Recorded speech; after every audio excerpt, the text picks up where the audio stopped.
Good evening, colleagues.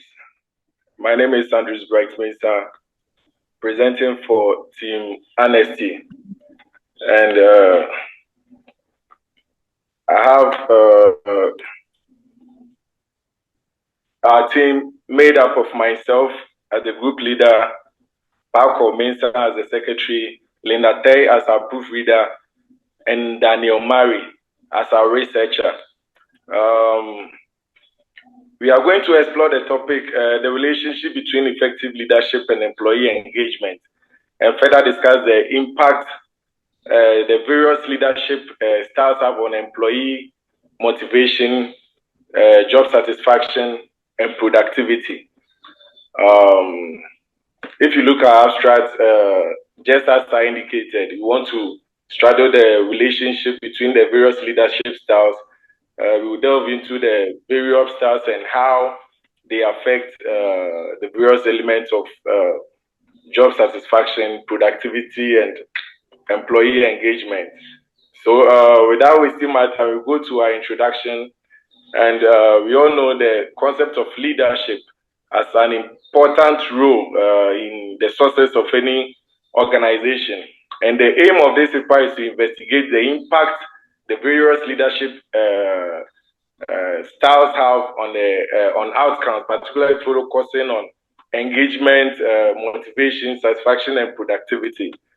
So as we've learned from this class about the concept of leadership, when we talk of a leadership, we know what leadership bothers about. It's not just about occupying a position, but rather the conscious effort to lead or to effect change or to lead a group towards the achievement of a desired result or goal.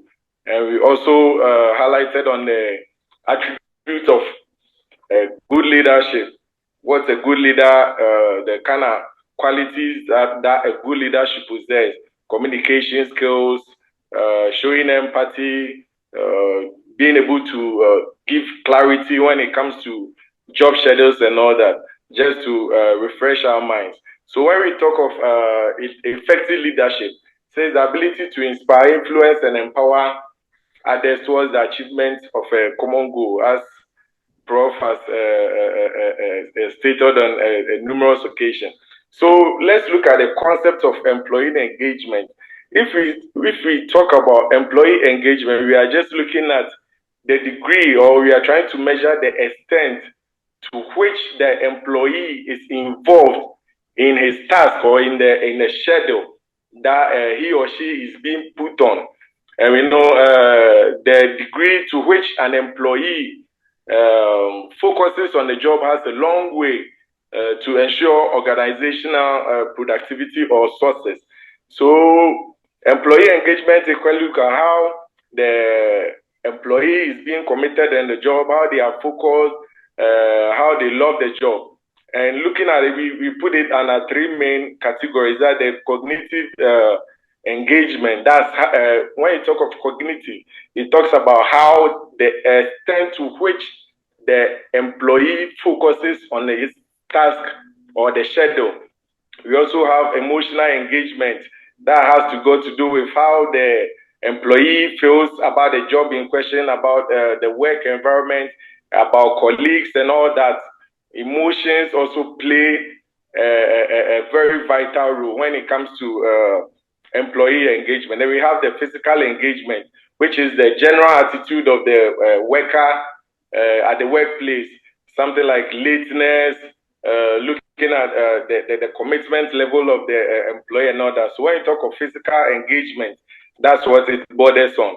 So if you look at the relationship between effective leadership and employee engagement, we put them under technical, managerial competency, recognition, sense of purpose, and feeling value. So under technical competence, what we are trying to say is that when leaders are effective, that's when they're able to show clarity, how do you call it, achieve results. We talk about relentless leaders, that's achieving results, and the other one was achieving results, and let me quickly refer to my slide here. Sorry, a minute. Achieving results and building trust. Yes, through connections, through the character and the competence. So with technical competence, we are saying that when leaders are effective, employee engagement is going to be high because they are going to have technical competence. Technical competence means that through effective leadership, all the input that the worker will need for the work by way of feedback system and all those are put in place. And we know that employees feel engaged more on the job if they are given the right tools and the right guidance to job. And managerial competence, we talk about effective leadership, being able to give room for innovative and learning. So with that, we are saying that when leadership is effective, employees are able to learn and are able to abreast themselves or are able to improve themselves to occupy managerial positions. Then we talk about autonomy. Effective leadership gives room for autonomy, and autonomy is one aspect of employee engagement. When employees are given the room for them to work on their own, for them to be innovative, they tend to be more engaged on the work. Then the aspect of feeling valued. Effective leaders take into consideration the input of the group. And we all know that employees are engaged when they feel valued, when they feel recognized, or when the job gives them a sense of purpose. Then we are going to look at the leadership styles as in relation to job satisfaction, productivity, and we look at the various styles. Autocratic, we have laissez-faire leadership, the transformational styles, and we are going to look at how all these styles, the impact that they have on productivity and other variables. So when we talk of, we are trying to look at all these leadership styles and how they affect motivation, productivity.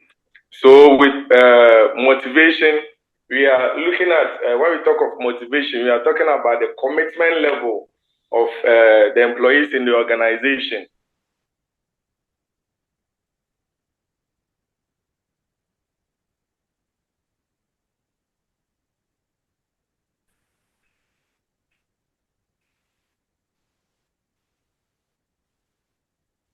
Motivation, we have two forms, where is the second entry, or external objectives, working conditions,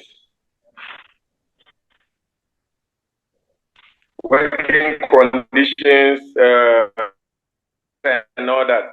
And intrinsic to do with the inner satisfaction or the inner drive or the things that fuel up the employee internally to give out the best for the company. Then productivity has got to do with the value each team brings to the success of the overall business. When you talk of the productivity, we are looking at labor productivity, material productivity, capital productivity. Say total productivity is the sum of all the various, that's the labor, material, and the capital productivity combined. Then we have factors that affect productivity, that's well-being, the well-being of the employees, looking at the work environment, looking at their working conditions and all that. Managerial relationship also has effect on productivity, the kind of management style. Is the management motivating the workers to work hard, or are they giving them the right channel to work? The work environment, the hazardous nature of the work itself, the culture in the organization also counts when it comes to productivity.